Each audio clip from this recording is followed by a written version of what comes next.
بسم اللہ الرحمن الرحیم۔ السلام علیکم معزز طلباء کرام، آپ سب کیسے ہیں؟ آج ہم نور الانوار کے سبق نمبر 317 کو پڑھیں گے۔ آج کے ہمارے سبق کا عنوان ہے سابقہ سوال کا جواب۔ آج کے ہمارے سبق کی عبارت فَأَجَابَ الْمُصَنِّفُ أَنَّ لَفْظَ ثُمَّ فِي هَذَا الْحَدِيث سے شروع ہوتی ہے۔ گزشتہ سبق میں امام شافعی علیہ رحمہ کی طرف سے احناف پر جو سوال وارد ہوا تھا ثم کے مجازی معنی کو لے کر، تو اس کے جواب کے حوالے سے آج کا ہمارا سبق ہے۔ تو سب سے پہلے عبارت پڑھ کے اس کا ترجمہ کرتے ہیں، اس کے بعد پھر اس کی وضاحت کی طرف بڑھتے ہیں۔ مصنف علیہ رحمہ لکھتے ہیں فَأَجَابَ الْمُصَنِّفُ أَنَّ لَفْظَ ثُمَّ فِي هَذَا الْحَدِيثِ اُسْتُعِيرَ بِمَعْنَى الْوَاوِ عَمَلًا بِحَقِيقَةِ الْأَمْرِ تَدُلُّ عَلَيْهِ الرِّوَايَةُ الْأُخْرَى۔ مصنف نے جواب دیا کہ اس حدیث میں کلمہ ثم واو کے معنی میں مستعار ہے تاکہ حقیقت امر پر عمل ہو سکے۔ اس پر دوسری روایت بھی دلالت کرتی ہے۔ وَهِيَ قَوْلُهُ علیہ السلام فَلْيَأْتِ بِالَّذِي هُوَ خَيْرٌ ثُمَّ لِيُكَفِّرْ عَنْ يَمِينِهِ فَإِنَّهُ يَقْتَضِي تَقْدِيمَ الْحِنْثِ عَلَى الْكَفَّارَةِ فَوَجَبَ التَّطْبِيقُ بَيْنَهُمَا بِأَنْ يَجْعَلَ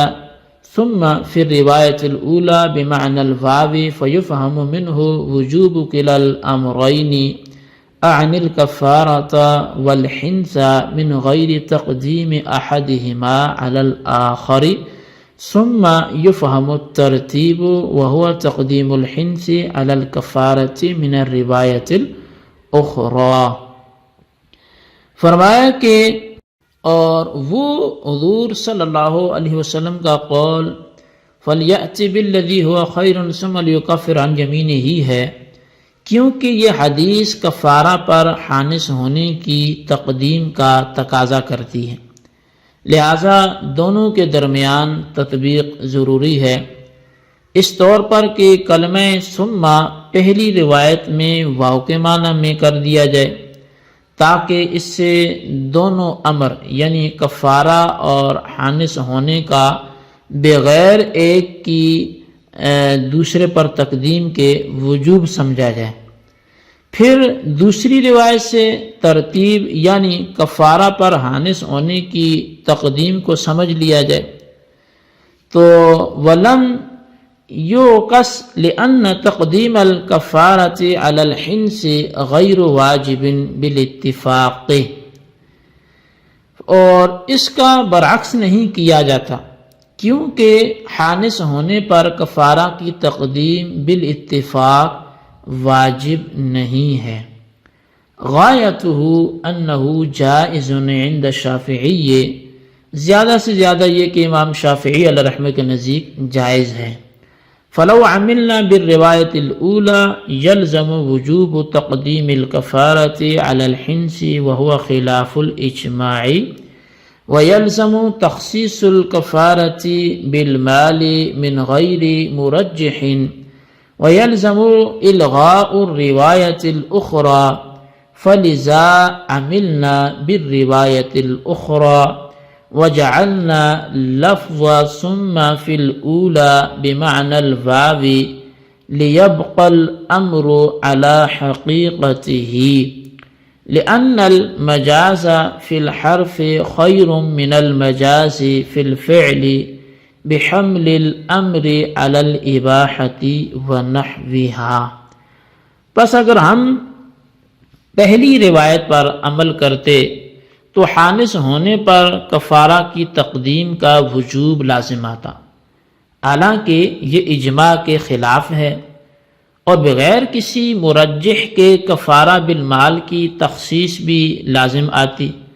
اور دوسری روایت کو لغو کر دینا لازم آتا۔ پس ہم نے دوسری روایت پر عمل کیا اور پہلی روایت میں لفظ ثم کو واو کے معنی میں کر دیا تاکہ امر اپنی حقیقت پر باقی رہے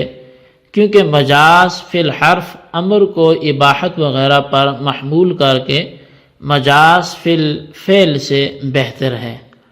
جی طلبہ کرام، یہ تھی ہمارے آج کے سبق کی عبارت اور اس کا ترجمہ۔ آئیے اب اس کی وضاحت کی طرف بڑھتے ہیں۔ مصنف نے مذکورہ سوال اور امام شافعی کے استدلال کا جواب دیتے ہوئے فرمایا کہ حدیث میں کلمہ ثم واو کے معنی میں مستعار ہے، اور ثم اور واو کے درمیان نسبت اور علاقہ یہ ہے کہ واو مطلق عطف کے لیے آتا ہے اور ثم عطف مقید یعنی عطف مع التراخی کے لیے آتا ہے۔ پس یہ اطلاق مقید اور ارادہ مطلق کے قبیل سے ہوگا، یعنی مقید بول کر مطلق مراد لیا گیا ہے، اور مقید بول کر مطلق مراد لینا مجاز ہے۔ لہٰذا یہاں حدیث میں کلمہ ثم کو واو کے معنی میں مستعار لینا بھی مجاز ہوگا، اور اس حدیث میں کلمہ ثم کو واو کے معنی میں اس لیے لیا گیا ہے تاکہ امر یعنی فلیکفر کی حقیقت وجوب جو ہے اس پر عمل کیا جا سکے۔ اس لیے کہ اگر ثم کو اس کی حقیقت پر باقی رکھا گیا اور اس کو واو کے معنی میں مستعار نہ لیا گیا تو فلیکفر امر کی حقیقت پر عمل کرنا یہ ممکن نہیں ہوگا،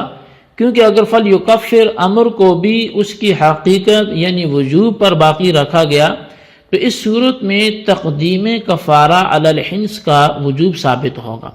حالانکہ تقدیم کفارہ علی الحنس بالاجماع یہ واجب نہیں ہے، اگرچہ امام شافعی کے نزدیک جائز ہے۔ بس امام شافعی کے نزدیک بھی اس حدیث پر عمل کرنے کے لیے امر کو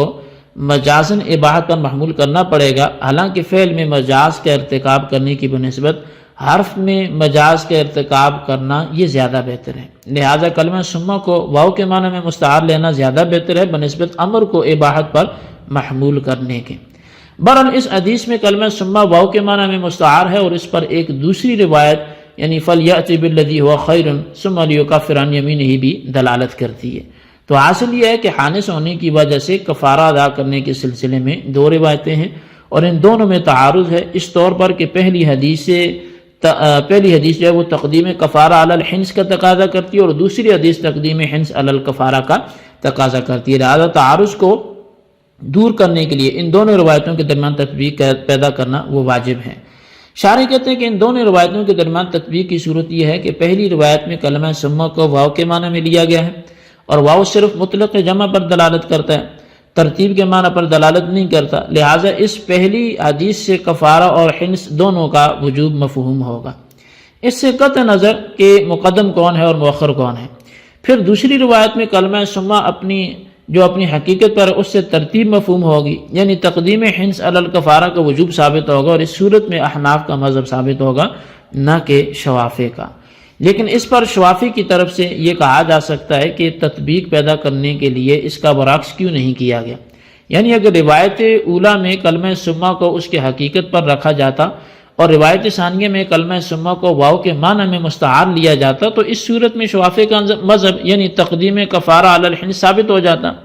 تو اس کا جواب یہ ہے کہ امام شافعی کا مذہب ایسا کرنے سے بھی ثابت نہ ہوگا، کیونکہ اگر روایت ثانیہ میں کلمہ ثم کو واو کے معنی میں لیا جائے اور روایت اولیٰ میں ثم کو اس کی حقیقت پر باقی رکھا جائے تو اس صورت میں تقدیم کفارہ علی الحنس کا واجب ہونا ثابت ہوگا، حالانکہ اس کے وجوب کا کوئی قائل نہیں ہے۔ زیادہ سے زیادہ اتنی بات ہے کہ امام شافعی اس کے جواز کے قائل ہیں۔ اب شارح رحمہ نے احناف کی مذہب کی ترجیح کو ثابت کرنے کے لیے فرمایا کہ اگر ہم یہاں من روایت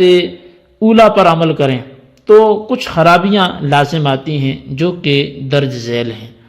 پہلی یہ کہ تقدیم کفارہ علی الحنس کا وجوب لازم آئے گا، حالانکہ یہ اجماع کے خلاف ہے،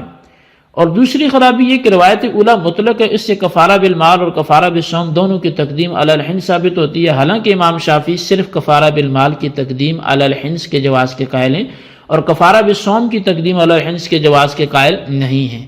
بس بغیر مرجح کے کفارہ بالمال کی تخصیص لازم آئے گی، حالانکہ یہ بھی درست نہیں ہے۔ اور تیسری جو خرابی ہے وہ یہ ہے کہ پہلی روایت پر عمل کرنے کی صورت میں دوسری روایت کو بالکل لغو قرار دینا لازم آئے گا۔ ان خرابیوں کی وجہ سے ہم نے دوسری روایت پر عمل کیا اور پہلی روایت میں کلمہ ثم کو واو کے معنی میں قرار دیا، اور ہم نے ایسا اس لیے کیا تاکہ جو امر ہے فلیکفر اپنی حقیقت یعنی وجوب پر باقی رہے،